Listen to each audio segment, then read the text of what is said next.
नमस्कार दोस्तों, welcome to my YouTube channel. आज मैं आप सभी लोगों के लिए देखिए हिंदी में एक महत्वपूर्ण टॉपिक लेकर आए हूँ। तो देखिए दोस्तों, हिंदी में आज का हमारा टॉपिक है वाक्यांश के लिए एक शब्द। वाक्यांश के लिए एक शब्द या अनेक शब्दों के लिए एक शब्द। देखिए दोस्तों, अनेक शब्दों के लिए एक शब्द हर कंपटीशन की परीक्षाओं में पूछे जाते हैं। तो देखिए दोस्तों, हमारा पहला क्वेश्चन क्या है? जो ईश्वर में विश्वास करता हो उसके लिए एक शब्द क्या होगा? जो व्यक्ति ईश्वर में विश्वास रखता हो उसको क्या कहते हैं? तो देखिए दोस्तों, जो ईश्वर में विश्वास रखता है वाक्यांश के लिए एक शब्द हो जाएगा आस्तिक। जो ईश्वर में विश्वास रखता हो उसको हम आस्तिक बोलते हैं। यदि पूछे कि जो व्यक्ति ईश्वर में विश्वास ना रखता हो उसको क्या कहते हैं? तो दोस्तों, जो व्यक्ति ईश्वर में विश्वास ना रखता हो उसको हम नास्तिक बोलते हैं, और जो व्यक्ति ईश्वर में विश्वास रखता हो उसको आस्तिक बोलते हैं। हमारा अगला क्वेश्चन है कि किए गए उपकार को ना मानने वाला। किए गए उपकार को ना मानने वाले के लिए एक शब्द क्या हो जाएगा? तो देखिए दोस्तों, जो किए गए उपकार को ना मानने वाले को हम कृतज्ञ कहते हैं। जो व्यक्ति किए गए उपकार को ना मानता हो उसको कृतज्ञ कहते हैं। और यदि दोस्तों पूछे कि किए गए उपकार को मानने वाले को क्या कहते हैं, तो किए गए उपकार को मानने वाले को कृतज्ञ कहते हैं, और किए गए उपकार को ना मानने वाले को कृतज्ञ कहते हैं। फिर हमारा अगला है कि जिसको ईश्वर में विश्वास ना हो। जिसको ईश्वर में विश्वास ना हो उसको हम क्या कहते हैं? तो देखिए दोस्तों, जिसको ईश्वर में विश्वास ना हो उसको हम नास्तिक कहते हैं। और यदि पूछे कि जिसको ईश्वर में विश्वास हो उसको क्या कहते हैं, तो जिसको ईश्वर में विश्वास हो उसको हम आस्तिक बोलते हैं। फिर हमारा अगला है कि जानने की इच्छा रखने वाले को क्या बोलते हैं? जानने की इच्छा रखने वाले को क्या कहते हैं? तो दोस्तों, जानने की इच्छा रखने वाले को जिज्ञासु बोलते हैं। जानने की इच्छा रखने वाले को जिज्ञासु बोलते हैं। फिर हमारा अगला है कि 100 वर्ष के समय। 100 वर्ष के समय के लिए वाक्यांश के लिए एक शब्द क्या होगा? तो देखिए दोस्तों, 100 वर्ष के समय के लिए एक शब्द हो जाएगा शताब्दी। 100 वर्ष के समय के लिए एक शब्द हो जाएगा शताब्दी। फिर हमारा अगला क्वेश्चन है कि दोपहर के बाद के समय को क्या कहते हैं? दोपहर के बाद के समय को, तो देखिए दोस्तों, दोपहर के बाद के समय को अपराह्न बोलते हैं। फिर हमारा अगला क्वेश्चन है कि वह पुरुष जिसकी पत्नी मर गई हो। वह पुरुष जिसकी पत्नी मर गई हो वाक्यांश के लिए एक शब्द क्या होगा? तो देखिए दोस्तों, वह पुरुष जिसकी पत्नी मर गई हो उसके लिए एक शब्द विधुर होता है। और यदि पूछे कि वह पत्नी जिसका पुरुष मर गया हो तो उसको हम विधवा बोलते हैं। देखिए दोस्तों, वह पुरुष जिसकी पत्नी मर गई हो उसके लिए एक शब्द विधुर हो जाएगा। और यदि पूछे कि वह पत्नी जिसका पति मर गया हो तो उसका हो जाएगा, उसके लिए हम बोलेंगे विधवा। फिर हमारा अगला क्वेश्चन है कि जिसका कोई स्वामी या रक्षक ना हो। जिसका कोई स्वामी या रक्षक ना हो उसको क्या बोलते हैं? तो देखिए दोस्तों, जिसका कोई स्वामी या रक्षक ना हो उसके लिए एक शब्द हो जाएगा अनाथ। जिसका कोई स्वामी या रक्षक ना हो उसको अनाथ बोलते हैं। फिर हमारा अगला क्वेश्चन है कि जिसकी उपमा के योग्य कोई ना हो। जिसकी उपमा के योग्य कोई ना हो उसको क्या बोलते हैं? तो दोस्तों, जिसकी उपमा के योग्य कोई ना हो उसको हम निरुपम बोलते हैं। फिर हमारा अगला क्वेश्चन है कि जो सब कुछ जानता हो उसको क्या कहते हैं? जो सब कुछ जानता हो उसको क्या कहते हैं? तो दोस्तों, जो सब कुछ जानता हो उसको सर्वज्ञ बोलते हैं। फिर हमारा अगला है कि प्रतिदिन प्रकाशित होने वाला समाचार पत्र। प्रतिदिन प्रकाशित होने वाला समाचार पत्र, तो देखिए दोस्तों, प्रतिदिन प्रकाशित होने वाला समाचार पत्र को दैनिक कहते हैं। फिर हमारा अगला है जिसमें कुछ करने की क्षमता ना हो। जिसमें कुछ करने की क्षमता ना हो उसे क्या कहते हैं? तो देखिए दोस्तों, जिसमें कुछ करने की क्षमता ना हो उसको अक्षम कहते हैं। हमारा अगला क्वेश्चन है कि जो एक ही माता के उदर से उत्पन्न हुआ हो। जो एक ही माता के उदर से उत्पन्न हुआ हो ऐसे लोगों को क्या कहते हैं? तो देखिए दोस्तों, जो एक ही माता के उदर से उत्पन्न हुआ हो ऐसे लोगों को सहोदर कहते हैं। फिर हमारा अगला क्वेश्चन है कि जो कीचड़ से उत्पन्न होता है। जो कीचड़ से उत्पन्न होता है वाक्यांश के लिए एक शब्द क्या होगा? तो देखिए दोस्तों, जो कीचड़ से उत्पन्न होता है वाक्यांश के लिए एक शब्द पंकज हो जाएगा। जो कीचड़ से उत्पन्न होता है वाक्यांश के लिए एक शब्द पंकज हो जाएगा। फिर हमारा अगला क्वेश्चन है कि जिसकी आंखें हिरण की आंखें की समान हैं। जिसकी आंखें हिरण की आंखें के समान है, वाक्यांश के लिए एक शब्द क्या होगा? तो देखिए दोस्तों, वाक्यांश के लिए एक शब्द हो जाएगा मृगनयनी। जिसकी आंखें हिरण की आंखें के समान हो उसके लिए एक शब्द मृगनयनी हो जाएगा। फिर हमारा अगला क्वेश्चन है, जो भूखा हो उसके लिए एक शब्द क्या होगा? तो देखिए दोस्तों, जो भूखा हो उसके लिए एक शब्द बुभुक्षित हो जाएगा। फिर हमारा अगला क्वेश्चन है कि जंगल की अग्नि को क्या कहते हैं? जंगल में लगने वाली आग को या फिर जंगल की अग्नि को क्या कहते हैं? तो दोस्तों, जंगल की अग्नि को दावा अग्नि कहते हैं। फिर हमारा अगला क्वेश्चन है, जो वंदना करने की योग्य हो उसके लिए एक शब्द क्या हो जाएगा? तो देखिए दोस्तों, जो वंदना करने की योग्य हो उसके लिए एक शब्द हो जाएगा वंदनीय। जो वंदना करने की योग्य हो वंदनीय हो जाएगा। फिर हमारा अगला क्वेश्चन है, जिसके आने की कोई तिथि निश्चित ना हो उसके लिए एक शब्द क्या होगा? जिसके आने की कोई तिथि ना हो तो उसको क्या कहते हैं? तो देखिए दोस्तों, जिसके आने की कोई तिथि ना हो उसको हम अतिथि कहते हैं। जिसकी आने की कोई तिथि निश्चित ना हो उसको हम अतिथि कहते हैं। फिर हमारा अगला क्वेश्चन है, जो स्त्री कविता लिखती हो उसको क्या कहते हैं? जो स्त्री कविता लिखती हो उसको क्या कहते हैं? तो दोस्तों, उसे हम कवयित्री कहते हैं। जो स्त्री कविता लिखती हो उसे हम कवित्री बोलते हैं। फिर हमारा अगला क्वेश्चन है कि जो कभी ना मरता हो या फिर सदैव रहने वाला। तो देखिए दोस्तों, जो कभी ना मरता हो उसको हम अमर बोलते हैं। जो कभी ना मरता है उसे अमर कहते हैं। फिर हमारा अगला क्वेश्चन है, जिसे क्षमा किया जा सके। जिसे क्षमा किया जा सके उसके लिए एक शब्द क्या होगा? तो दोस्तों, जिसे क्षमा किया जा सके उसके लिए एक शब्द क्षम्य हो जाएगा। फिर हमारा अगला क्वेश्चन है, स्वयं उत्पन्न होने वाला। स्वयं उत्पन्न होने वाले के लिए एक शब्द क्या हो जाएगा? तो देखिए दोस्तों, स्वयं उत्पन्न होने वाले के लिए एक शब्द स्वयंभू हो जाएगा। स्वयं उत्पन्न होने वाले के लिए एक शब्द स्वयंभू हो जाएगा। फिर हमारा अगला क्वेश्चन है, जो पहले कभी ना हुआ हो। जो पहले कभी ना हुआ हो वाक्यांश के लिए एक शब्द क्या हो जाएगा? तो देखिए दोस्तों, जो पहले कभी ना हुआ हो वाक्यांश के लिए एक शब्द हो जाएगा अभूतपूर्व। जो पहले कभी ना हुआ हो वाक्यांश के लिए एक शब्द हो जाएगा अभूतपूर्व। फिर हमारा अगला है क्वेश्चन है कि जीने की इच्छा रखने वाले को क्या कहते हैं? जीने की इच्छा रखने वाले को क्या कहते हैं? तो देखिए दोस्तों, जीने की इच्छा रखने वाले को जिजीविषा बोलते हैं। जीने की इच्छा रखने वाले को जिजीविषा बोलते हैं। फिर हमारा अगला क्वेश्चन है, पृथ्वी और आकाश के बीच के स्थान को क्या बोलते हैं? पृथ्वी और आकाश के बीच के स्थान को, तो देखिए दोस्तों, पृथ्वी और आकाश के बीच के स्थान को अंतरिक्ष बोला जाता है। पृथ्वी और आकाश के बीच के स्थान को अंतरिक्ष बोला जाता है। फिर हमारा अगला क्वेश्चन है कि रास्ता दिखाने वाले को क्या बोलते हैं?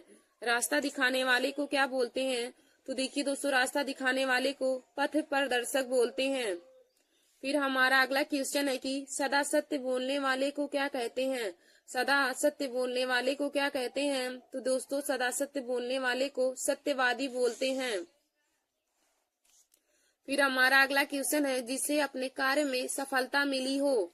जिसे अपने कार्य में सफलता मिली हो वाक्यांश के लिए एक शब्द क्या होगा? तो दोस्तों, जिसे अपने कार्य में सफलता मिली हो उसको हम सफल बोलते हैं। फिर हमारा अगला क्वेश्चन है कि सत्य में जिसका दृढ़ विश्वास हो उसको क्या बोलते हैं?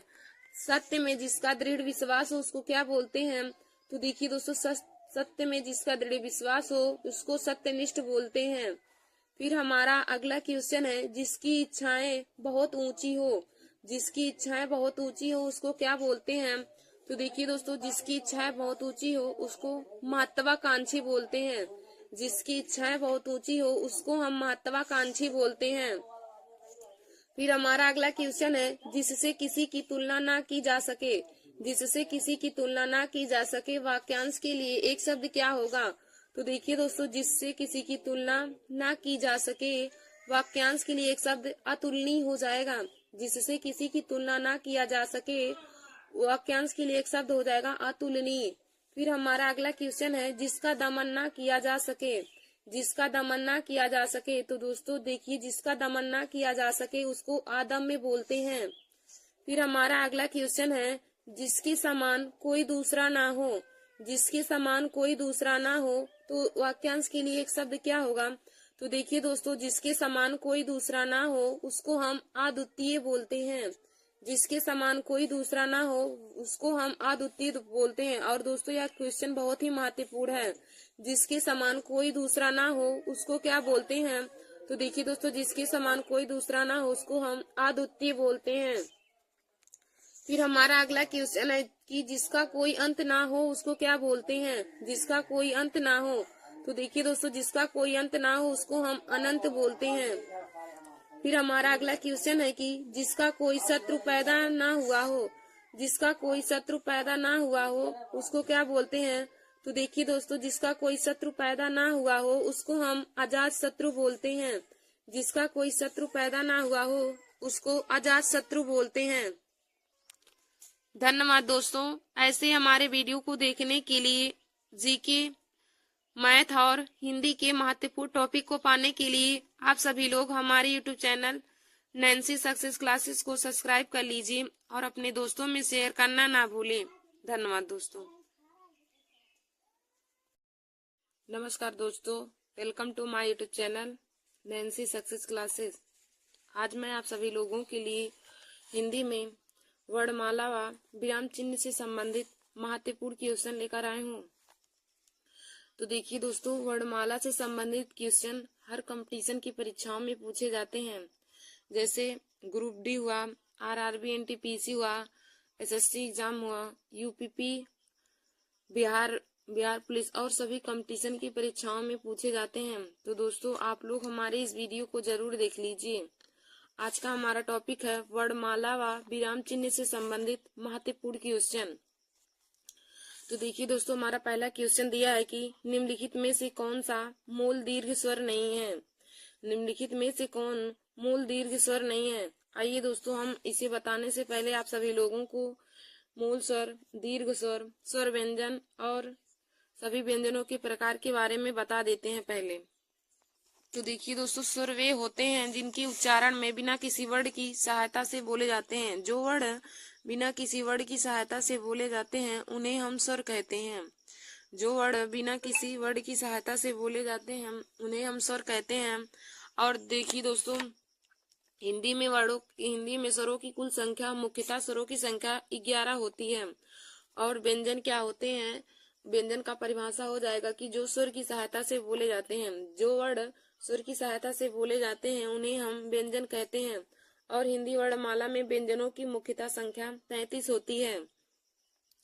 हिंदी वर्णमाला में व्यंजनों की संख्या 33 होती है। तो देखिए दोस्तों, जब भी आप लोगों से क्वेश्चन पूछेगा कि हिंदी वर्णमाला में स्वरों की संख्या और व्यंजनों की संख्या कितनी होती है, तो आप बताएंगे कि हिंदी वर्णमाला में स्वरों की संख्या 11 तथा व्यंजनों की संख्या 33 होती है। और यदि पूछे कि हिंदी वर्णमाला में कुल वर्णों की संख्या कितनी होती है, तो आप बताएंगे हिंदी वर्णमाला में कुल वर्णों की संख्या 52 होती है। हिंदी वर्णमाला में कुल वर्णों की संख्या 52 होती है। और देखिए दोस्तों, हम आगे आप लोगों को मूल स्वर यानी कि स्वरों के प्रकार में बताएंगे। तो देखिए दोस्तों, स्वर 3 प्रकार के होते हैं। नंबर 1 हमारा होता है हर्ष स्वर, नंबर 2 दीर्घ स्वर और नंबर 3 प्लुप्त स्वर होता है। तो देखिए दोस्तों, हर्ष स्वर को ही मूल स्वर कहते हैं। हर्ष स्वर को मूल स्वर कहते हैं और हर्ष स्वरों की संख्या 4 होती है। तो हम लिखेंगे इनकी संख्या 4 होती है। इनकी संख्या, हर्ष स्वरों की संख्या 4 होती है। और हमारे हर्ष स्वर कौन कौन से होते हैं? तो देखिए दोस्तों, हिंदी वर्णमाला में हर्ष स्वर 4 प्रकार के होते हैं जिनकी संख्या 4 होती है। छोटा आ होता है, छोटी ई, छोटाऊ और री। छोटा, छोटी, छोटाऊ और री, यह हमारे हर्ष स्वर हैं। और देखिए दोस्तों, यदि पूछे कि हर्ष स्वर को और किस स्वर के नाम से जाना जाता है, तो देखिए दोस्तों, हर्ष स्वर को ही मूल स्वर के नाम से भी जाना जाता है। हर्ष स्वर को मूल स्वर ही कहते हैं। और हर्ष स्वरों की संख्या 4 होती है। हर्ष स्वरों की संख्या 4 होती है। और हमारे हर्ष स्वर कौन कौन से हैं? तो छोटा है, छोटी है, छोटाऊ है और री। फिर देखिए दोस्तों, हमारा दूसरा नंबर होता है दीर्घ स्वर यानी कि गुरु स्वर। दीर्घ स्वर को हम दूसरा नाम है गुरु स्वर। तो देखिए दोस्तों, दीर्घ स्वर क्या होता है? और यदि हर्ष स्वर का आप लोग को कभी डिफिनीशन पूछे तो आप बताएंगे कि जिन स्वरों के उच्चारण में एक मात्रा का समय लगता है, जिन स्वरों के उच्चारण में एक मात्रा का समय लगता है उसे हर्ष स्वर कहते हैं। देखिए दोस्तों, और हिंदी वर्णमाला में हर्ष स्वरों की संख्या 4 होती है और हर्ष स्वर को मूल स्वर के नाम से भी जाना जाता है। तो हर्ष स्वरों की संख्या 4 हो जाएंगी और हमारे हर्ष स्वर हैं छोटा, छुटी, छुटाऊ और री। फिर देखिए दोस्तों, हमारा दूसरा होता है दीर्घ स्वर यानी कि गुरु स्वर। दीर्घ स्वर को हम गुरु स्वर भी कहते हैं। तो देखिए दोस्तों, दीर्घ स्वर का डिफिनीशन हो जाएगा परिभाषा की, जिन स्वरों के उच्चारण में हर्ष स्वर से 2 गुना समय लगता है, जिन स्वरों के उच्चारण में हर्ष स्वर से 2 गुना समय लगता है उसे दीर्घ स्वर कहते हैं।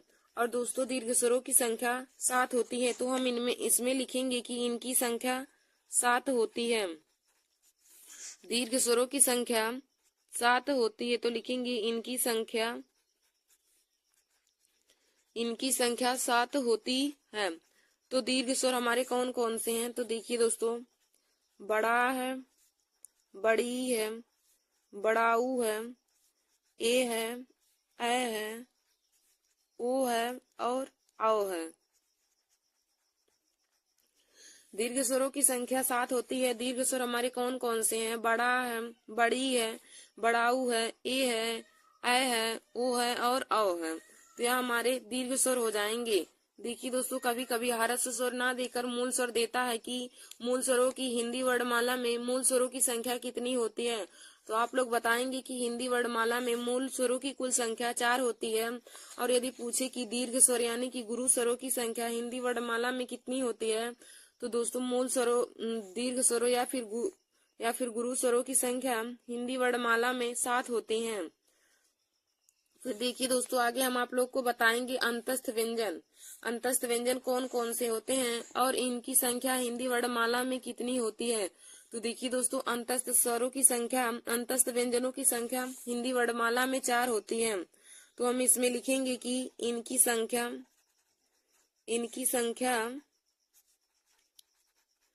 संख्या 4 होती है।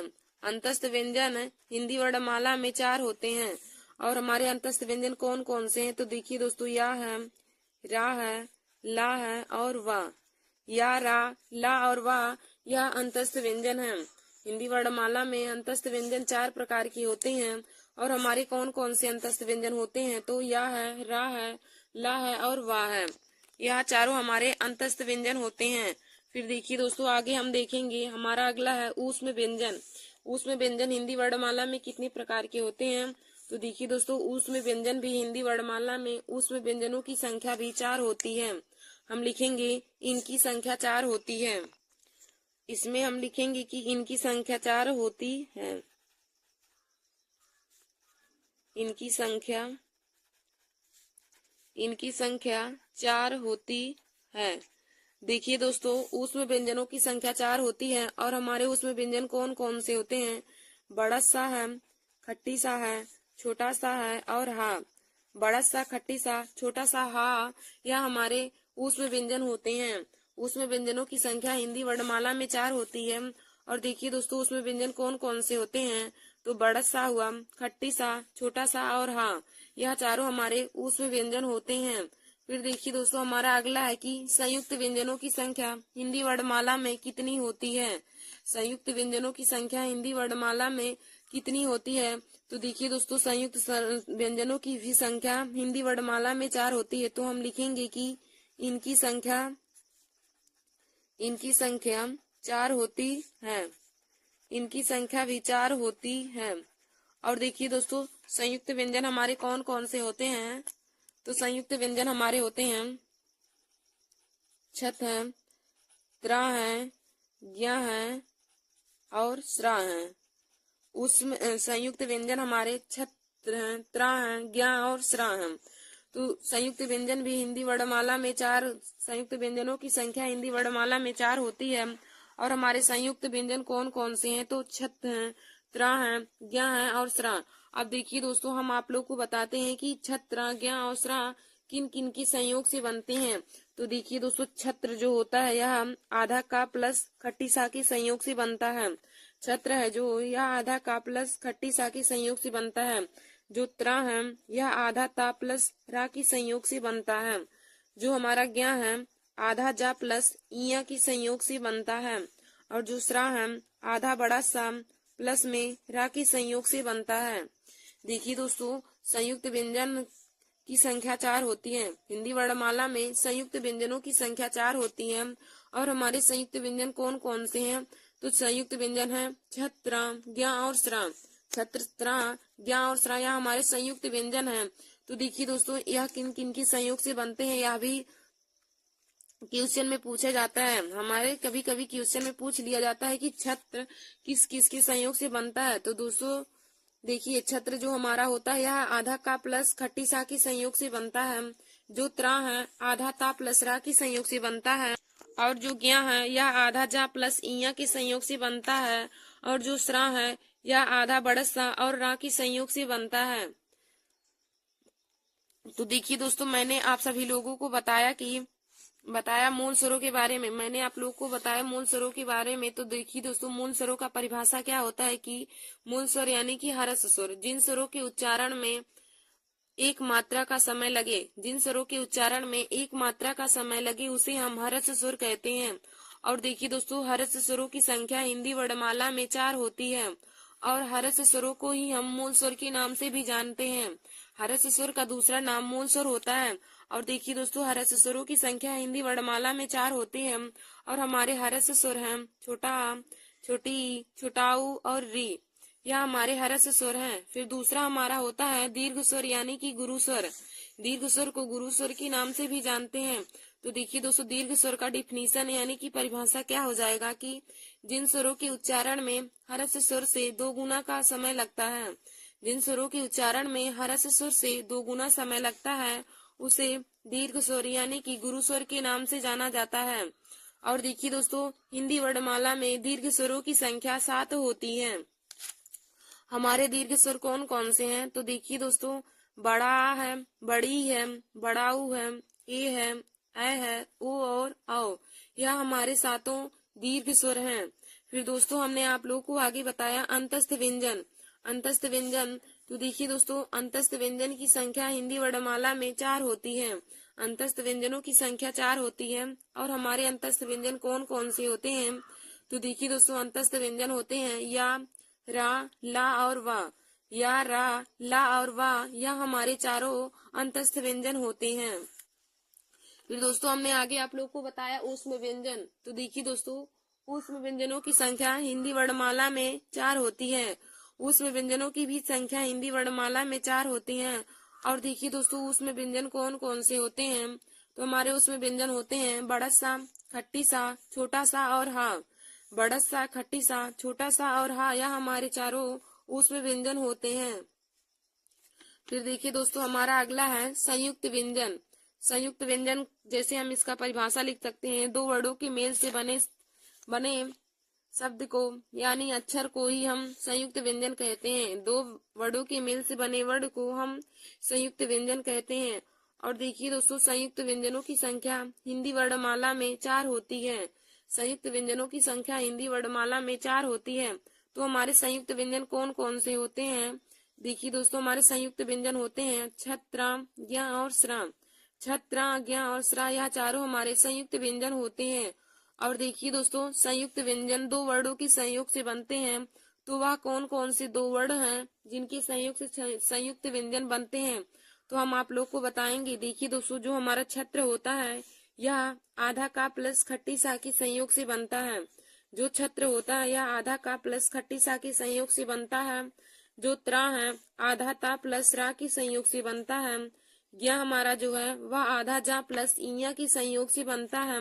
और जो स्रा होता है यह आधा बड़स सा और रा के संयोग से बनता है। फिर देखिए दोस्तों, आगे हम आप लोग को बताएंगे अस्पर्श व्यंजन।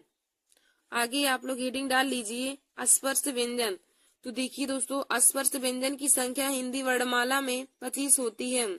अस्पर्श व्यंजनों की संख्या हिंदी वर्णमाला में 25 होती है। तो हम इसमें लिखेंगे कि इनकी संख्या 25 होती है। अस्पर्श व्यंजनों की संख्या 25 होती है। और दोस्तों, अस्पर्श व्यंजन हमारे कहाँ से कहाँ तक होते हैं? तो देखिए दोस्तों, अस्पर्श व्यंजन को याद करने का ट्रिक है कम, यानी कि का से लेकर माँ तक हमारे सभी आने वाले वर्ड अस्पर्श व्यंजन होते हैं। का से लेकर माँ तक आने वाले सभी वर्ड हमारे अस्पष्ट व्यंजन होते हैं। तो का वर्ग से लेकर पा वर्ग तक के सभी वर्ण अस्पष्ट व्यंजन की संख्या में आते हैं और अस्पष्ट व्यंजनों की संख्या 25 होती है। अस्पष्ट व्यंजनों की संख्या 25 होती है। फिर देखिए दोस्तों, आगे हम आप लोगों को अघोष, सघोष, अल्प प्राण और महाप्राण के बारे में बताएंगे। तो आप लोग हेडिंग डाल लीजिएगा अल्प प्राण। आप लोग हेडिंग डालिए अल्प प्राण।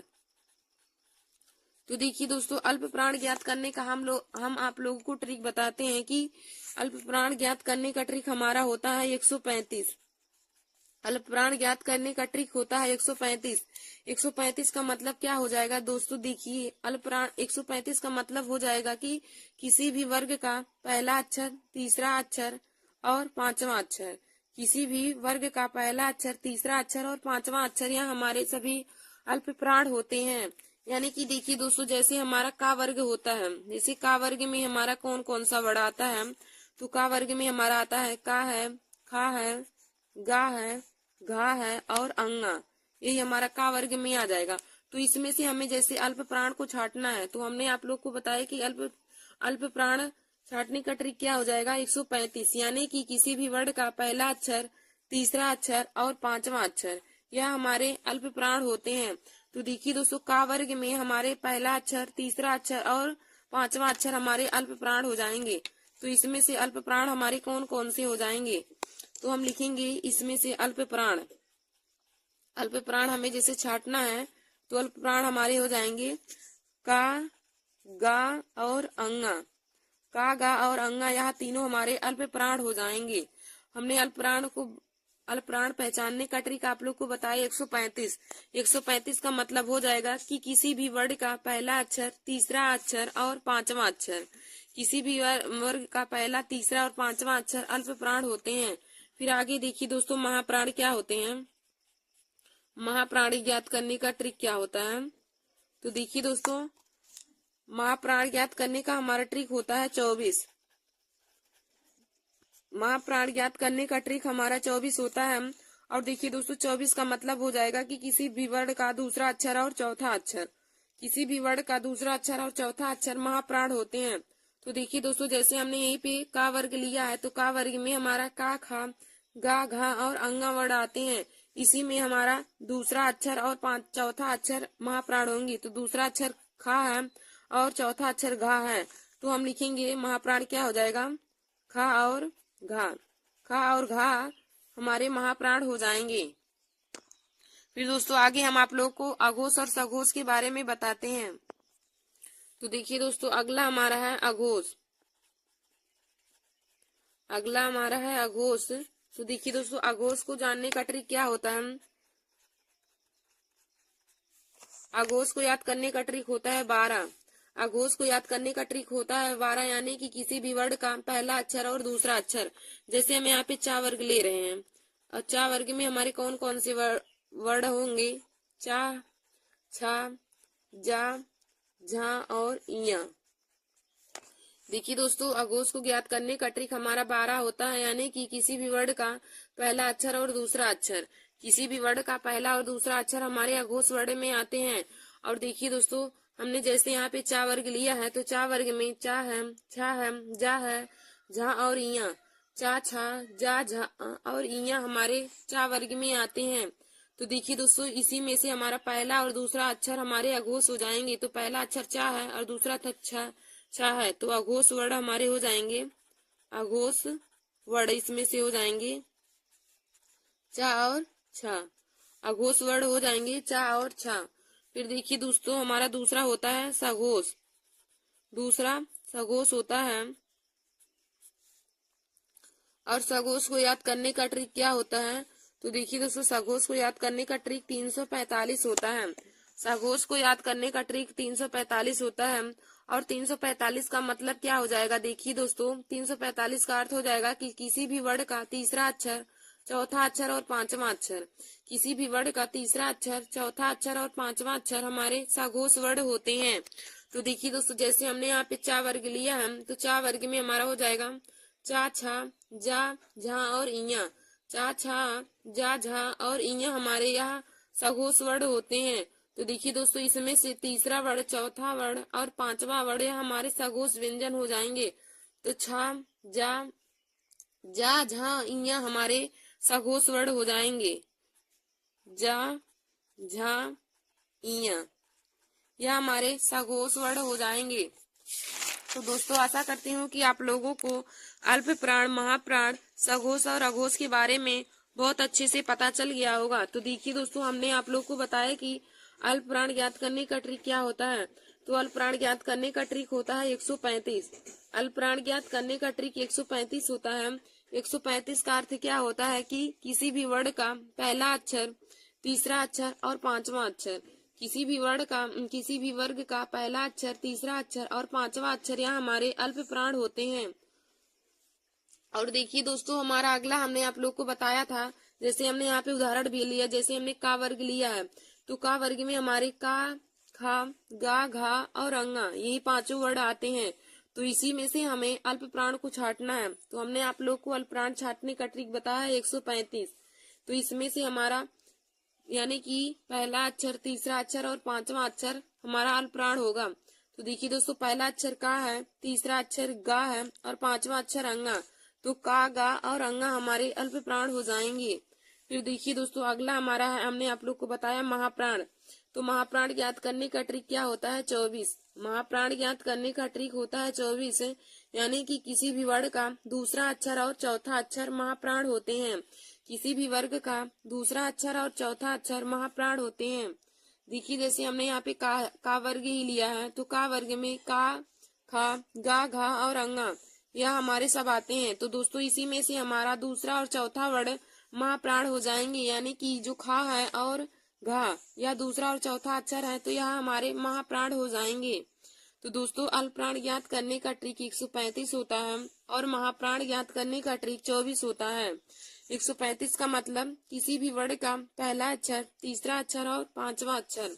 और दोस्तों, 24 का मतलब किसी भी वर्ण का दूसरा अक्षर और चौथा अक्षर जो होंगे वह महाप्राण होंगे। फिर दोस्तों, हमने आगे आप लोगों को अघोष और सघोष के बारे में बताया। तो हमने आप लोग को बताया कि अघोष को ज्ञात करने का ट्रिक क्या हो जाएगा हमारा? अघोष को ज्ञात करने का ट्रिक 12 हो जाएगा, यानी कि किसी भी वर्ग का पहला अक्षर और दूसरा अक्षर हमारे अघोष होंगे। किसी भी वर्ग का पहला अक्षर और दूसरा अक्षर हमारे अघोष होंगे। देखिए, हमने जैसे यहाँ पे चा वर्ग ही लिया है। तो चा वर्ग में हमारे कौन कौन से वर्ड आते हैं? चा है, छा है, जा है, झा है और इया। चा, छा, जा, झा, इया यह हमारे अघोष वर्ड होते हैं। और दोस्तों, इसी में हमारा पहला वर्ड और दूसरा वर्ड हमारे अघोष हो जाएंगे। तो दोस्तों, चा, छा हमारे पहले और दूसरे वर्ड हैं, तो अघोष वर्ड यही हो जाएंगे। फिर हमने आगे आप लोग को बताया सघोष वर्ण। तो सघोष क्या होते हैं? सघोष का ट्रिक होता है 345। सघोष को ज्ञात करने का ट्रिक है 345, यानी किसी भी वर्ण का तीसरा अक्षर, चौथा अक्षर और पांचवा अक्षर। तो दोस्तों, चा वर्ग में हमारा तीसरा अक्षर, चौथा अक्षर और पांचवा अक्षर है जा है, झा है, इया। तो जा, झा, इया हमारे सघोष वर्ण हो जाएंगे। तो देखिए दोस्तों, आज हमने आप सभी लोगों को हिंदी में मूल स्वरों के बारे में, दीर्घ स्वर के बारे में, अंतस्थ व्यंजन, ऊष्म व्यंजन, संयुक्त व्यंजन, स्पर्श व्यंजन, अल्प प्राण, महाप्राण, अघोष और सघोष के बारे में बताया है। तो दोस्तों, आशा करती हूँ कि आप लोगों को आज का हमारा यह वीडियो समझ में आया होगा। धन्यवाद दोस्तों। ऐसे ही हमारे वीडियो को देखने के लिए और हिंदी, जीके और मैथ के महत्वपूर्ण टॉपिक को पाने के लिए आप सभी लोग हमारे YouTube channel Nancy success classes को सब्सक्राइब कर लीजिए और अपने दोस्तों में शेयर करना ना भूलिए। देखिए दोस्तों, आज का हमने जो टॉपिक लिया है यह वर्णमाला से संबंधित बहुत ही महत्वपूर्ण है। वर्णमाला से संबंधित इसी से ही क्वेश्चन हर बार ही हर कंपटीशन की परीक्षाओं में पूछे जाते हैं। तो देखिए दोस्तों, जैसे ग्रुप डी हुआ, RRB, NTPC, UPP या सभी कंपटीशन की परीक्षाओं में पूछे जाते हैं। तो आप सभी लोग हमारे इस वीडियो को जरूर देख लीजिए। धन्यवाद दोस्तों।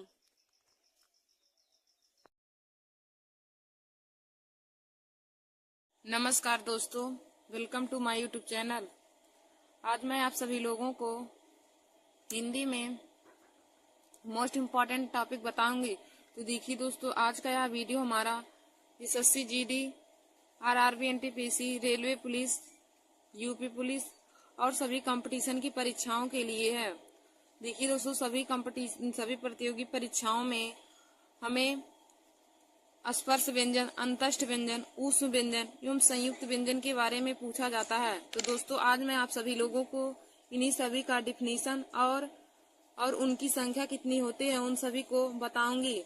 तो दोस्तों, आप लोग हमारे इस वीडियो को जरूर देख लीजिए और अपने दोस्तों में भी शेयर कर लीजिए। तो देखिए दोस्तों, पहले हम आप लोगों को बताएंगे इन सभी लोगों का डिफिनीशन और वे कितने प्रकार के होते हैं, उनकी कितनी संख्या होती है, उन सभी को मैं बताऊंगी। तो दोस्तों, पहले आप देखिए, आप हेडिंग डालेंगे स्पर्श व्यंजन। आप लोगों को मैं पहले बताऊंगी कि स्पर्श व्यंजन किन्हें कहा जाता है। तो आप लोग हेडिंग डाल लीजिए स्पर्श व्यंजन। तो इनका डिफिनीशन लिखेंगे कि जिन व्यंजनों का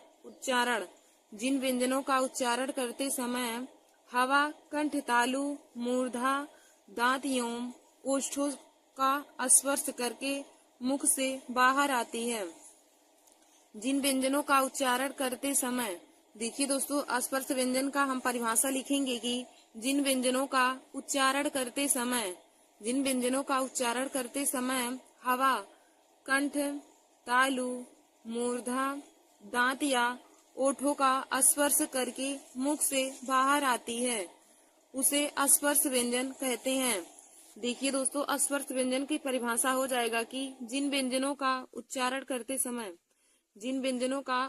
करते समय हवा कंठ, कामा तालु, कामा मूर्धा, कामा दांत या ओठों का स्पर्श करके मुख से बाहर आती है, उसे स्पर्श व्यंजन कहते हैं। अब दोस्तों, हम आप लोग को बताएंगे कि स्पर्श व्यंजन की संख्या कितनी होती है। तो देखिए दोस्तों, हिंदी वर्णमाला में स्पर्श व्यंजनों की संख्या 25 होती है। हिंदी वर्णमाला में स्पर्श व्यंजनों की संख्या 25 होती है और यह का से लेके माँ तक होते हैं। तो आप लोग इसका मतलब ट्रिक जान सकते हैं कि स्पर्श व्यंजन का ट्रिक कम होता है, यानी कि का से लेकर माँ तक, यानी कि का वर्ग हो जाएगा हमारा, का वर्ग हो जाएगा, चा वर्ग हो जाएगा, टा वर्ग, ता वर्ग और पा वर्ग। तो यह पांच वर्गों में हमारा 25 व्यंजन आ जाएगा और जिनको हम स्पर्श व्यंजन कहते हैं। 25 आ जाएगा जिन्हें स्पर्श व्यंजन कहा जाता है। तो का वर्ग से लेकर पा वर्ग तक हमारे स्पर्श व्यंजन होते हैं और स्पर्श व्यंजन की याद करने का ट्रिक है कम, यानी का से माँ तक। तो स्पर्श व्यंजनों की संख्या 25 होती है। देखिए दोस्तों, स्पर्श व्यंजन की संख्या 25 होती है। फिर हम अगला आप लोग को बताएंगे अंतस्थ व्यंजन। हमारा अगला हेडिंग है अंतस्थ व्यंजन। फिर हम अगला आप लोग को बताएंगे दोस्तों अंतस्थ व्यंजन। तो आप लोग हेडिंग डाल लीजिए अंतस्थ व्यंजन। तो इसका परिभाषा हो जाएगा जिन व्यंजनों का उच्चारण स्वर व व्यंजनों के मध्य होता है, उन्हें अंतस्थ व्यंजन कहा जाता है। देखिए दोस्तों, अंतस्थ व्यंजन का डिफिनीशन हो जाएगा कि जिन व्यंजनों का उच्चारण स्वर तथा व्यंजनों के मध्य होता है उन्हें अंतस्थ व्यंजन कहते हैं। और हिंदी वर्णमाला में अंतस्थ व्यंजनों की संख्या 4 होती है। देखिए दोस्तों, हिंदी वर्णमाला में अंतस्थ व्यंजनों की संख्या 4 होती है। और अंतस्थ व्यंजन कौन कौन से होते हैं? या, रा, ला और वा। देखिए दोस्तों, अंतस्थ व्यंजन हमारे या है, रा है, ला है और वा है। अंतस्थ व्यंजन की संख्या 4 होती है और जिनमें है चारों हमारे या है, रा, ला और वा।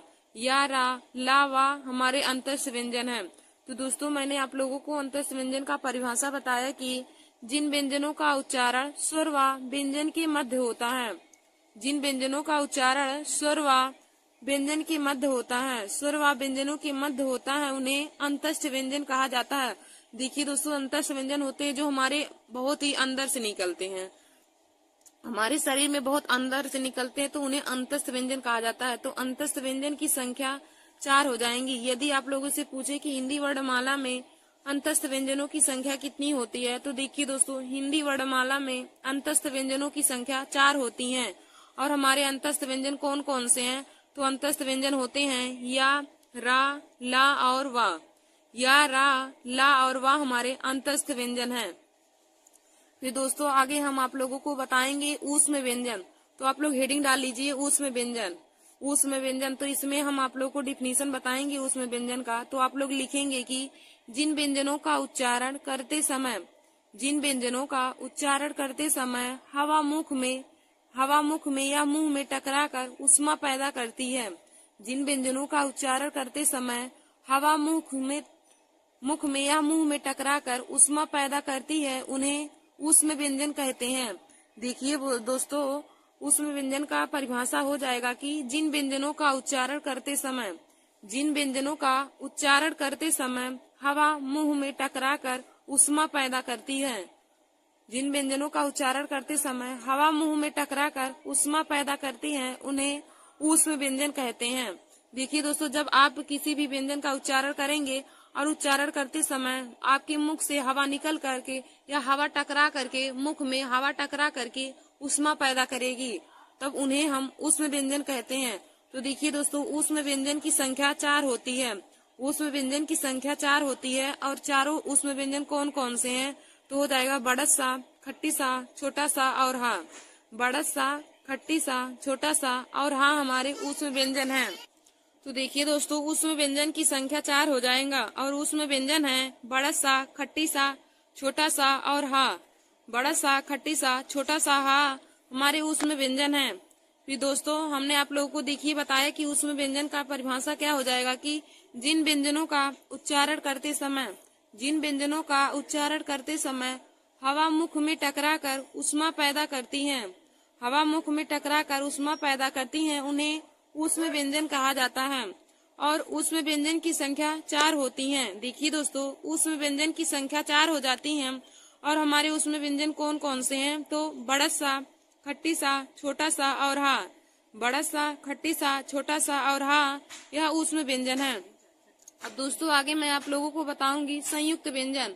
आगे आप लोग को बताऊंगी संयुक्त व्यंजन। तो आप लोग हेडिंग डाल लीजिए संयुक्त व्यंजन। तो आप लिखेंगे कि दो अलग अलग व्यंजनों के योग से बने, दो अलग अलग व्यंजनों के योग से बने व्यंजनों को संयुक्त व्यंजन कहते हैं। दो अलग अलग व्यंजनों के योग से बने व्यंजनों को संयुक्त व्यंजन कहते हैं।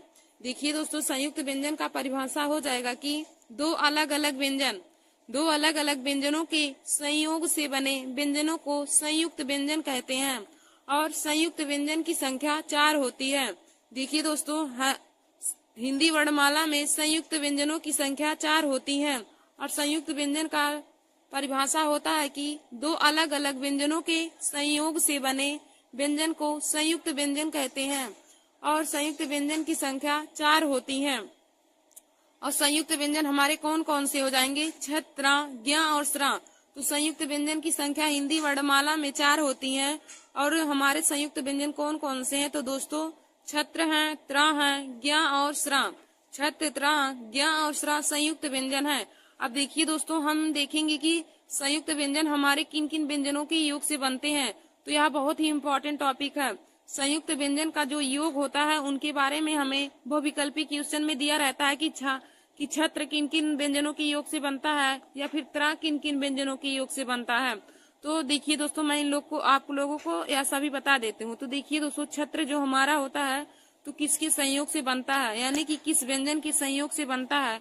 तो देखिए दोस्तों, जो छत्र है वह आधा का और खट्टी सा के संयोग से बनता है। जो छत्र होता है आधा का और खट्टी सा के संयोग से बनता है। और हमारा जो त्र है वह आधा ता और रा के संयोग से बनता है। जो त्र है वह आधा ता और रा के संयोग से बनता है। फिर हम आगे देखेंगे ज्ञ। तो देखिए दोस्तों, ज्ञ आधा जा प्लस इया के संयोग से बनता है। ज्ञ जो है वह आधा जा प्लस इया के संयोग से बनता है। अब हम आगे देखेंगे स्रा। तो देखिए दोस्तों, स्रा बड़ा सा आधा बड़ा सा और रा के संयोग से स्रा बनता है। जो स्रा है वह आधा बड़ा सा और रा के संयोग से बनता है। तो दोस्तों, मैंने आप लोग को संयुक्त व्यंजन का परिभाषा बताया कि दो अलग अलग व्यंजनों की संयोग से बने व्यंजनों को संयुक्त व्यंजन कहते हैं। दो अलग अलग व्यंजनों के संयोग से बने व्यंजनों को संयुक्त व्यंजन कहते हैं। और हिंदी वर्णमाला में संयुक्त व्यंजनों की संख्या 4 होती है। देखिए दोस्तों, एक संयुक्त स्वर भी होता है और एक संयुक्त व्यंजन होता है। तो हिंदी वर्णमाला में संयुक्त व्यंजनों की भी संख्या 4 होती है और संयुक्त स्वरों की भी संख्या 4 होती है। तो संयुक्त व्यंजन हमारे छत्रा, ज्ञा और श्रा होते हैं, और जबकि संयुक्त स्वर ए, ऐ, ओ और औ होते हैं। ध्यान दीजिए दोस्तों आप इस बात पर कि संयुक्त स्वर और संयुक्त व्यंजन हमारे दो टॉपिक हैं। हिंदी वर्णमाला में संयुक्त व्यंजनों की संख्या भी 4 होती है और संयुक्त स्वरों की भी संख्या 4 होती है। तो संयुक्त स्वर हमारे ए, ऐ, ओ, औ होते हैं। तो आप लोग लिख लीजिएगा कि संयुक्त स्वर हमारे 4 होते हैं, ए, ऐ, ओ और औ। और संयुक्त व्यंजनों की भी संख्या 4 होती है। तो संयुक्त व्यंजन हमारे होते हैं छ, त्रा, ज्ञ और श्रा। देखिए दोस्तों संयुक्त व्यंजन होते हैं छ, त्रा, ज्ञ और श्रा। तो आशा करती हूँ कि आप लोगों को संयुक्त व्यंजन और संयुक्त स्वर में अंतर पता चल गया होगा। देखिए दोस्तों संयुक्त व्यंजन और संयुक्त स्वर दोनों की संख्या 4 होती है, लेकिन संयुक्त स्वर हमारे ए, ऐ, ओ, औ होते हैं, और जबकि संयुक्त व्यंजन छ, त्रा, ज्ञ और श्रा होते हैं। तो देखिए दोस्तों आज मैंने आप सभी लोगों को स्पर्श व्यंजन, अंतस्थ व्यंजन, ऊष्म व्यंजन और संयुक्त व्यंजन का परिभाषा और उनकी संख्या को बता दिया है। तो एक बार मैं फिर से आप लोगों को सभी का परिभाषा और उनकी संख्या बता देती हूँ। तो आप लोग इसे अपने कॉपी में जरूर नोट कर लीजिएगा, क्योंकि देखिए दोस्तों हर कंपटीशन की परीक्षा में जिनमें हिंदी आती है उनमें इनसे संबंधित मोस्ट इम्पोर्टेंट क्वेश्चन पूछे जाते हैं और बहुत से लोग इन्हीं सभी क्वेश्चन में फंस जाते हैं। तो दोस्तों आप लोग हमारे इस वीडियो को जरूर देख लीजिए और अपने दोस्तों में भी शेयर कर लीजिएगा। तो दोस्तों पहले आप लोग हेडिंग डालेंगे स्पर्श व्यंजन। आप लोग हेडिंग डाल लीजिए स्पर्श व्यंजन। तो स्पर्श व्यंजन का परिभाषा हो जाएगा कि जिन व्यंजनों का उच्चारण करते समय हवा, कंठ, तालु, मूर्धा, दांत या ओष्ठों का स्पर्श करके मुख से बाहर आती है उसे स्पर्श व्यंजन कहते हैं। देखिए दोस्तों स्पर्श व्यंजन का परिभाषा हो जाएगा कि जिन व्यंजनों का उच्चारण करते समय हवा, कंठ कामा, तालु कामा, मूर्धा कामा, दांत या ओष्ठों का स्पर्श करके मुख से बाहर आती है तो उन्हें स्पर्श व्यंजन कहते हैं। और देखिए दोस्तों हिंदी वर्णमाला में स्पर्श व्यंजन की संख्या 25 होती है। हिंदी वर्णमाला में स्पर्श व्यंजन की संख्या 25 होती है और हमारे स्पर्श व्यंजन का से लेकर माँ तक होते हैं। तो कम इसका ट्रिक है। स्पर्श व्यंजन को याद करने का ट्रिक दोस्तों आप लोग कम लिख लीजिएगा। कम यानी कि का से लेकर माँ तक हमारे जितने भी वर्ड आते हैं वह सभी स्पर्श व्यंजन होते हैं। हमारे देखिए दोस्तों कम में हमारे कौन कौन से वर्ग आ जाएंगे। स्पर्श व्यंजन की संख्या में का वर्ग आ जाएगा, चा वर्ग आ जाएगा, टा वर्ग आ जाएगा और पा वर्ग। का वर्ग, चा वर्ग, टा वर्ग, ता वर्ग और पा वर्ग, यह सभी 5 वर्ग हमारे स्पर्श व्यंजन की श्रेणी में आते हैं। इन सभी वर्गों को यानी कि 5 वर्गों को स्पर्श व्यंजन कहा जाता है। अब दोस्तों आगे हम आप लोगों को अंतस्थ व्यंजन के बारे में बताएंगे। तो आप लोग हेडिंग डाल लीजिए अंतस्थ व्यंजन। तो इसमें लिखेंगे अंतस्थ व्यंजन का परिभाषा हो जाएगा कि जिन व्यंजनों का उच्चारण स्वर व व्यंजनों के मध्य होता है, जिन व्यंजनों का उच्चारण स्वर व व्यंजनों के मध्य होता है उन्हें अंतस्थ व्यंजन कहते हैं। देखिए दोस्तों अंतस्थ व्यंजन का डिफिनीशन हो जाएगा कि जिन व्यंजनों का उच्चारण करते समय या जिन व्यंजनों का उच्चारण स्वर व व्यंजन के मध्य होता है उन्हें अंतस्थ व्यंजन कहते हैं। और हिंदी वर्णमाला में अंतस्थ व्यंजनों की संख्या 4 होती है। देखिए दोस्तों हिंदी वर्णमाला में अंतस्थ व्यंजनों की संख्या 4 होती है और हमारे अंतस्थ व्यंजन कौन कौन से हैं। तो या है रा, ला और वा। या, रा, ला और वा अंतस्थ व्यंजन है। फिर हमारा अगला हमने आप लोग को बताया था ऊष्म व्यंजन। तो देखिए दोस्तों अगला ऊष्म व्यंजन है। तो आप लोग ऊष्म व्यंजन हेडिंग डाल के इसमें परिभाषा लिखेंगे कि जिन व्यंजनों का उच्चारण करते समय हवा मुख में टकराकर ऊष्मा पैदा करती है उन्हें ऊष्म व्यंजन कहते हैं। देखिए दोस्तों ऊष्म व्यंजन का परिभाषा हो जाएगा कि जिन व्यंजनों का उच्चारण करते समय हवा मुंह में टकराकर ऊष्मा पैदा करती है उन्हें ऊष्म व्यंजन कहते हैं। अब देखिए दोस्तों हिंदी वर्णमाला में ऊष्म व्यंजनों की संख्या 4 होती है। हिंदी वर्णमाला में ऊष्म व्यंजन की संख्या 4 होती है। तो ऊष्म व्यंजन की संख्या 4 होती है तो हमारे कौन कौन से ऊष्म व्यंजन होते हैं। तो देखिए दोस्तों बड़स सा, खट्टी सा, छोटा सा और हा। बड़स सा, खट्टी सा, छोटा सा और हा यह हमारे ऊष्म व्यंजन है। तो ऊष्म व्यंजन की संख्या 4 होती है। फिर हम आगे देखेंगे संयुक्त व्यंजन। तो दोस्तों आप लोग हेडिंग डाल लीजिए संयुक्त व्यंजन। इसमें लिखेंगे कि दो अलग अलग व्यंजनों के योग से बने, दो अलग अलग व्यंजनों के योग से बने व्यंजनों को संयुक्त व्यंजन कहते हैं। दो अलग अलग व्यंजनों के संयोग से बने व्यंजन को संयुक्त व्यंजन कहते हैं। संयुक्त व्यंजन की संख्या 4 होती है। तो देखिए दोस्तों, संयुक्त व्यंजन की संख्या 4 होती है। हिंदी वर्णमाला में संयुक्त व्यंजनों की संख्या 4 होती है। हमारे संयुक्त व्यंजन होते हैं छत्र, ज्ञ और श्रा। छत्र, ज्ञ और श्रा। अब देखिए दोस्तों, हम आप लोग को बताएंगे कि संयुक्त व्यंजन किन दो व्यंजनों के संयोग से बनते हैं। तो देखिए दोस्तों, जो हमारा छत्र होता है वह आधा का और खट्टी सा के संयोग से बनता है। छत्र जो होता है वह आधा का और खट्टी सा के संयोग से बनता है। और जो त्र होता है वह आधा ता प्लस रा के संयोग से बनता है। और जो ज्ञ है वह आधा जा प्लस इया के संयोग से बनता है। जो ज्ञ होता है वह आधा जा और इया के संयोग से बनता है। फिर देखिए दोस्तों, जो स्रा होता है वह आधा बड़स्सा और रा के संयोग से बनता है। जो स्रा होता है आधा बड़स्सा और रा के संयोग से बनता है। तो दोस्तों, हमने आप लोग को बताया कि संयुक्त व्यंजनों की संख्या हिंदी वर्णमाला में 4 होती है। और देखिए दोस्तों, एक होता है कि संयुक्त या संयुक्त व्यंजन है और एक संयुक्त स्वर भी होता है। तो संयुक्त स्वरों की भी संख्या 4 होती है और हमारे संयुक्त स्वर ए, ऐ, ओ, औ होते हैं। तो दोस्तों, आप लोग संयुक्त स्वर को भी अपने कॉपी में नोट कर लीजिएगा कि संयुक्त स्वरों की संख्या 4 होती है, जो होते हैं ए, ऐ, ओ और औ। तो देखिए दोस्तों, संयुक्त स्वर का भी वही परिभाषा हो जाएगा कि दो अलग अलग स्वरों के।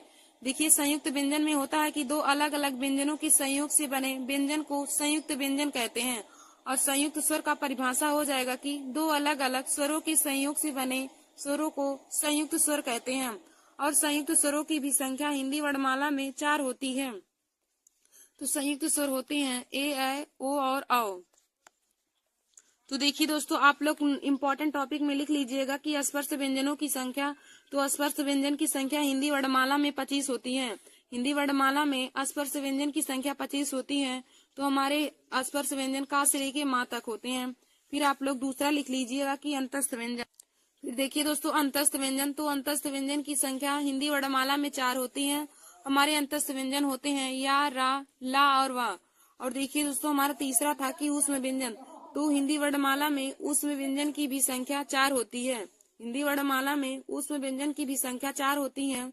और ऊष्म व्यंजन हमारे कौन कौन से होते हैं? तो बड़ा सा, खट्टी सा, छोटा सा और हाँ ऊष्म व्यंजन होते हैं। फिर दोस्तों, हमने आप लोग को अगला बताया कि संयुक्त व्यंजन। तो हिंदी वर्णमाला में संयुक्त व्यंजन की संख्या 4 होती है। और संयुक्त व्यंजन हमारे होते हैं छत्र, ज्ञ और श्रा। और देखिए दोस्तों, हमने आप लोग को बताया संयुक्त स्वर। तो आप लोग संयुक्त स्वर भी लिख लीजिएगा अपने कॉपी में। तो संयुक्त स्वर हमारे ए, ऐ, ओ और औ होते हैं। संयुक्त स्वर ए, ऐ, ओ, औ होते हैं। और संयुक्त व्यंजन छत्र, ज्ञ और श्रा होते हैं। तो देखिए दोस्तों, छत्र जो हमारा होता है वह आधा का और खट्टी सा के संयोग से बनता है। जो त्र है आधा ता प्लस रा के संयोग से बनता है। और जो ज्ञ है वह आधा जा प्लस इया के संयोग से बनता है। और जो श्रा है वह आधा बड़स्सा और रा के संयोग से बनता है। तो देखिए दोस्तों, आज हमने आप लोगों को स्पर्श व्यंजन, अंतस्थ व्यंजन, ऊष्म व्यंजन और संयुक्त व्यंजन के बारे में बहुत ही अच्छे तरीके से बता दिया। और इनकी परिभाषा के साथ साथ इनकी संख्या को भी बता दिया कि कौन कौन से हमारे अंतस्थ व्यंजन होते हैं, ऊष्म व्यंजन, संयुक्त व्यंजन और हमारे संयुक्त स्वर होते हैं। तो आप लोग इन्हें अपनी कॉपी में नोट कर लीजिएगा।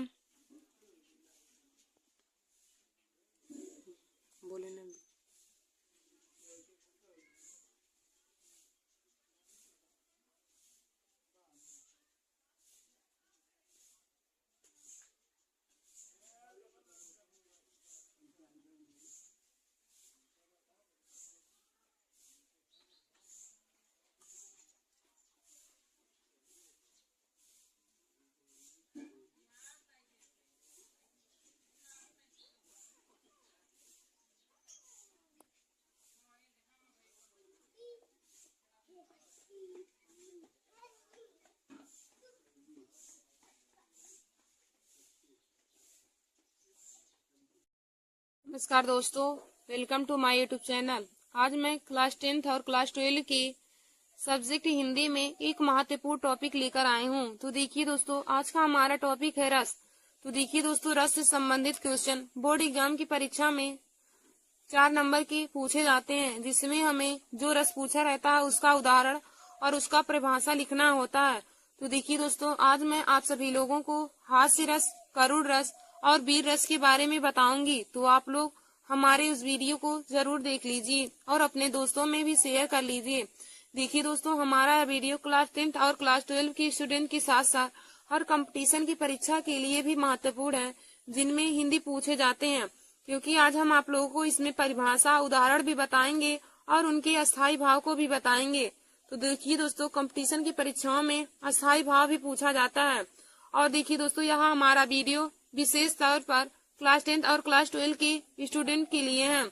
तो वे लोग हमारे इस वीडियो को देखना ना भूलें और अपने दोस्तों में भी शेयर कर लें।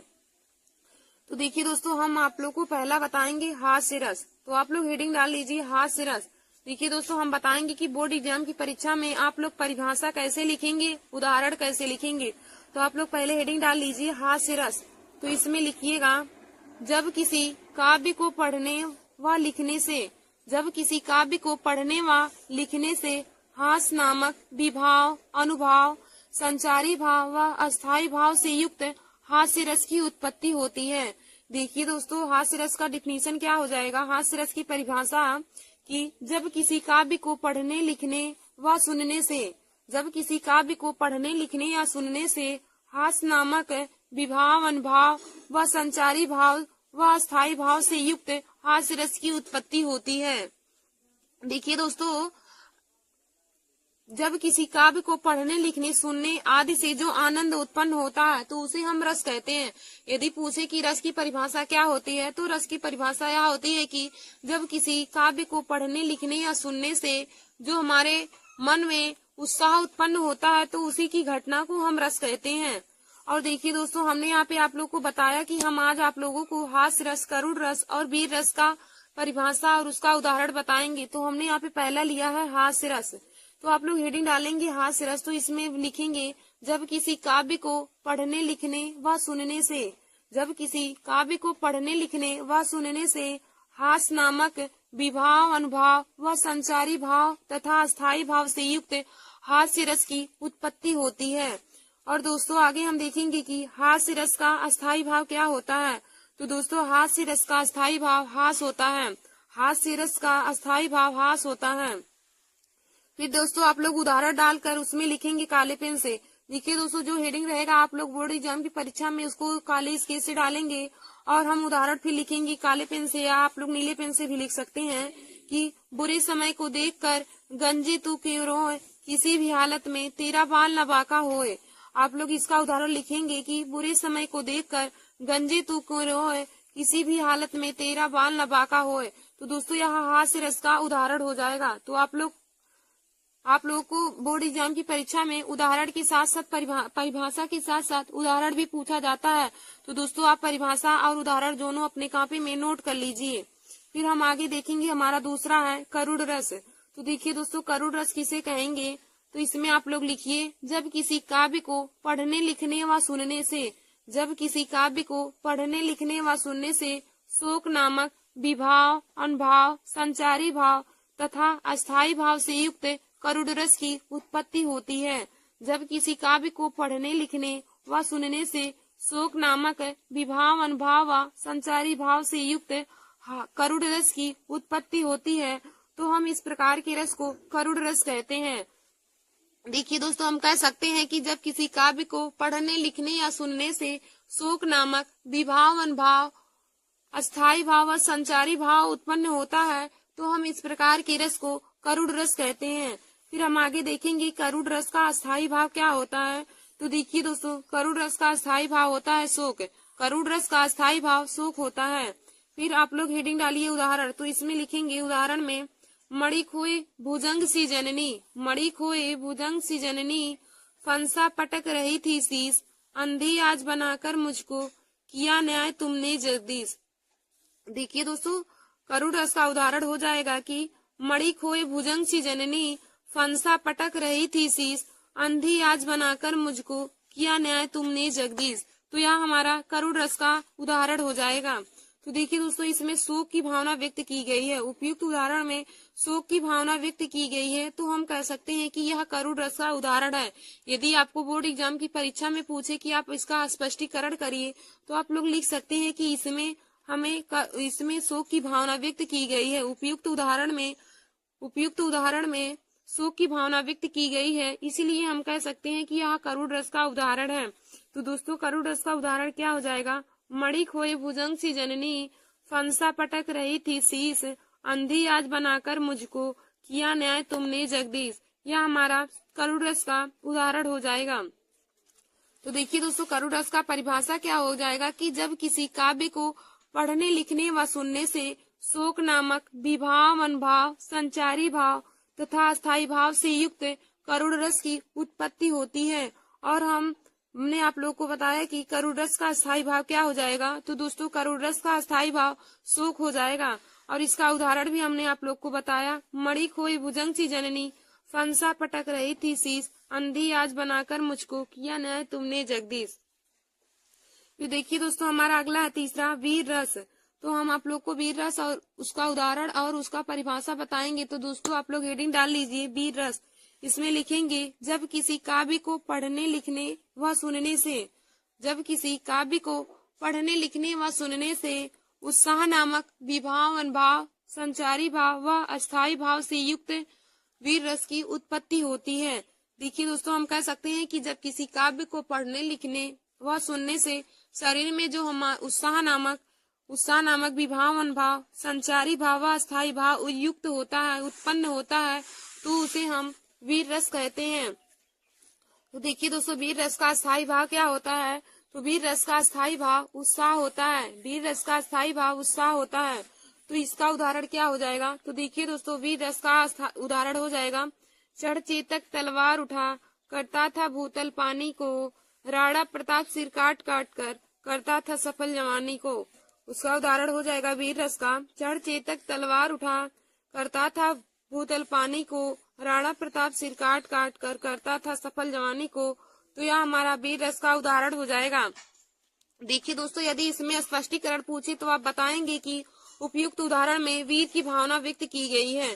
देखिए यहाँ पे वीर की भावना व्यक्त की गई है, तो हम कह सकते हैं कि यह हमारा वीर रस का उदाहरण है।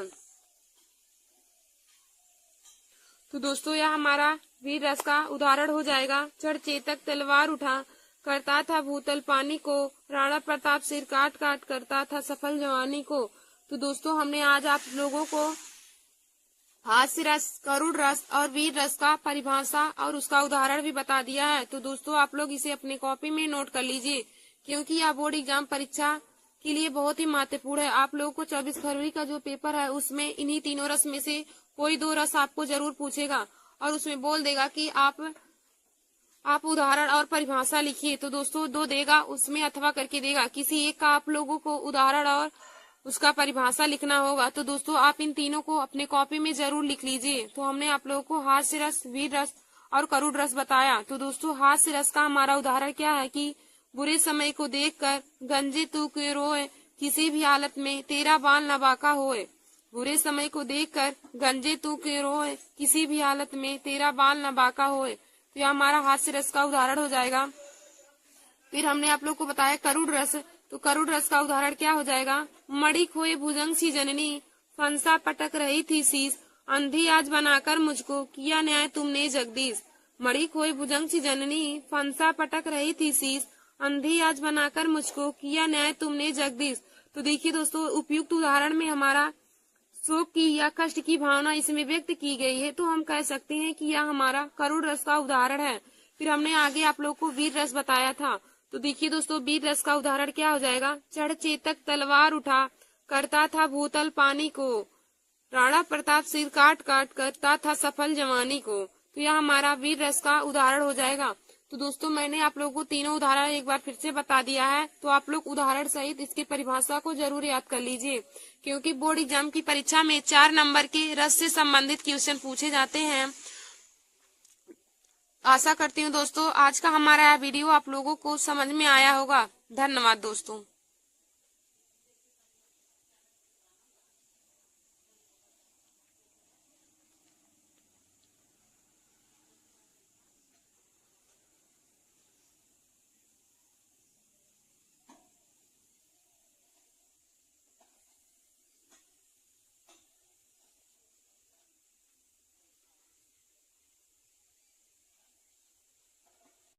नमस्कार दोस्तों, welcome to my YouTube channel. आज मैं क्लास 12 के सब्जेक्ट हिंदी में मोस्ट इम्पोर्टेंट टॉपिक लेकर आई हूँ। तो देखिए दोस्तों, आज का हमारा टॉपिक है पत्र लेखन। आज हम आप सभी लोगों को पत्र लिखना बताएंगे कि बोर्ड एग्जाम की परीक्षा में पत्र कैसे लिखा जाता है।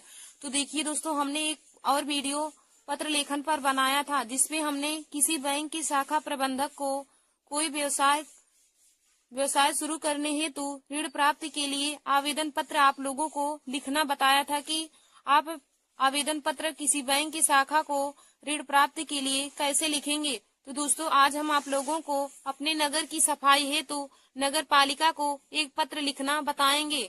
तो दोस्तों देखिए, बोर्ड एग्जाम की परीक्षा में 3 टॉपिक पर हर बार ही पत्र पूछे जाते हैं। उसमें बोर्ड एग्जाम की परीक्षा में दो पत्र लेखन आता है और उसमें से आपको कोई एक लिखना रहता है। तो देखिए दोस्तों, यही तीन ही पत्र हैं जिनमें से 2 आते हैं। तो आप लोग इन्हें जरूर तैयार कर लीजिएगा।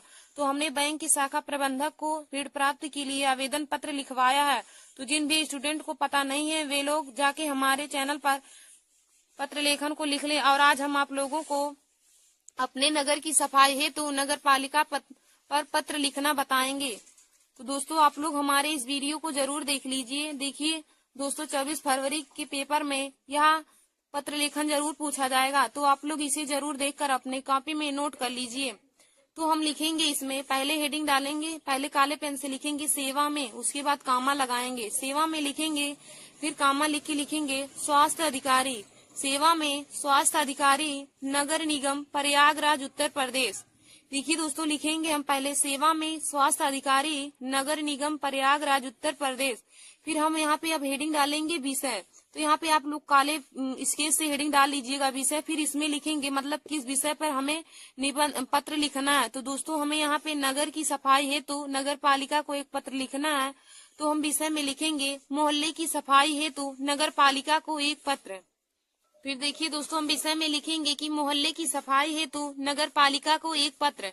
फिर उसके बाद अब यहाँ पे लिखेंगे श्रीमान, या फिर हम कह सकते हैं महोदय। यहाँ पे लिख के फिर कामा डाल के हम अब नीली पेन से इसमें लिखेंगे मैं इस पत्र के माध्यम से प्रयागराज नगर निगम के स्वास्थ्य अधिकारी का ध्यान अपने मोहल्ले की गंदगी की ओर खींचना चाहता हूँ या खींचना चाहती हूँ।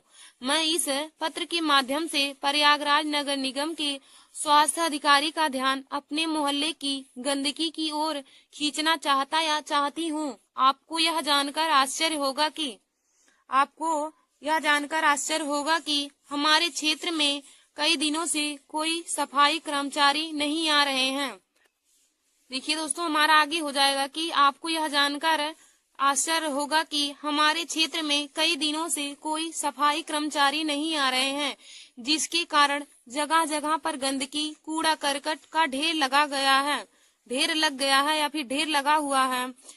सड़कों नालियों की सफाई न होने के कारण मच्छरों का प्रकोप इस हद तक बढ़ गया है कि दिन का चैन और रात की नींद हराम हो गई है। अगर ऐसा ही चलता रहा तो जल्द ही पूरा मोहल्ला महामारी की चपेट में आ जाएगा। देखिए दोस्तों, अगर ऐसा ही मोहल्ला चलता रहा तो जल्द ही मोहल्ला महामारी की चपेट में आ जाएगा। अतः आपसे निवेदन है कि जल्द ही सफाई की व्यवस्था करवाएं। देखिए दोस्तों, हम लिखेंगे कैसे कि अपने मोहल्ले की सफाई है तो नगर पालिका को पत्र लिखेंगे सेवा में, काले पेन से लिखेंगे सेवा में, फिर कामा डाल के लिखेंगे इसमें सेवा में स्वास्थ्य अधिकारी नगर निगम प्रयागराज उत्तर प्रदेश। सेवा में स्वास्थ्य अधिकारी नगर निगम प्रयागराज उत्तर प्रदेश। फिर हम यहाँ पे विषय हेडिंग डाल के इसमें लिखेंगे मोहल्ले की सफाई है तो नगर पालिका को एक पत्र। मोहल्ले की सफाई है तो नगर पालिका को एक पत्र। फिर लिखेंगे श्रीमान या महोदय डाल के फिर कामा करके लिखेंगे मैं इस पत्र के माध्यम से प्रयागराज नगर निगम के स्वास्थ्य अधिकारी का ध्यान अपने मोहल्ले की गंदगी की ओर खींचना चाहता हूँ। मैं इस पत्र के माध्यम से प्रयागराज नगर निगम के स्वास्थ्य अधिकारी का ध्यान अपने मोहल्ले की गंदगी की ओर खींचना चाहता या चाहती हूँ। आपको यह जानकर आश्चर्य होगा कि हमारे क्षेत्र में कई दिनों से कोई सफाई कर्मचारी नहीं आ रहे हैं, जिसके कारण जगह जगह पर गंदगी कूड़ा करकट का ढेर लग गया है। ढेर लग गया है। सड़कों नालियों की सफाई न होने के कारण मच्छरों का प्रकोप इस हद तक बढ़ गया है कि दिन का चैन और रात की नींद हराम हो गई है। अगर ऐसा ही चलता रहा तो जल्द ही पूरा मोहल्ला महामारी की चपेट में आ जाएगा। अतः आपसे निवेदन है कि जल्द से जल्द ही सफाई की व्यवस्था करवाएं। भौदी आबासा। देखिए दोस्तों, यहाँ पे भौदी लिखने के बाद आप लोग अपना नाम नहीं लिखेंगे। बोर्ड एग्जाम की परीक्षा की कॉपी में कोई भी स्टूडेंट अपना नाम नहीं लिखेंगे, क्योंकि यहाँ पे नाम नहीं लिखा जाता। दोस्तों आप यहाँ पे का खा गा लिख सकते हैं या आ बासा और कुछ लिख सकते हैं। फिर यहाँ पे कोने में आप लोग दिनांक डाल के यहाँ पे तारीख डाल लेंगे, जिस दिन रहेगा पेपर, या फिर आगे पीछे का डाल सकते हैं, कोई भी, उससे कोई दिक्कत नहीं होगा। तो दोस्तों आप लोग बोर्ड एग्जाम परीक्षा में 24 फरवरी को पेपर में ऐसे ही मोहल्ले की सफाई हेतु नगर पालिका पर एक पत्र ऐसे ही लिखेंगे। धन्यवाद दोस्तों। ऐसे हमारे वीडियो की देखने के लिए आप सभी लोग हमारे YouTube channel Nancy success classes को सब्सक्राइब कर लीजिए।